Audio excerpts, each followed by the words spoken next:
ভাই বোনেরা সবাই একটু লাইক ডান করে দাও প্লিজ।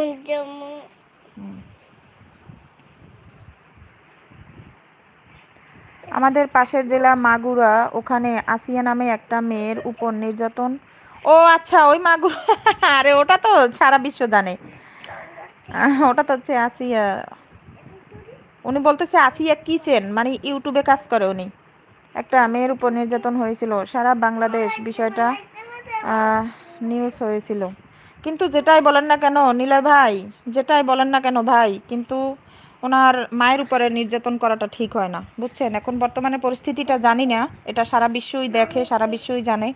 ওনার মা বুড়ো মানুষ, ঠিক আছে, উনি তো কোনো মানে অপরাধ করে নাই, উনি তো কোনো পাপ করে নাই, এইটার খেসারত ওনাকে দিতে হইতেছে। কি লাগবে না? দেখেন উনি বুড়ো মানুষ, যে কোনো ছেলে মেয়ে মায়ের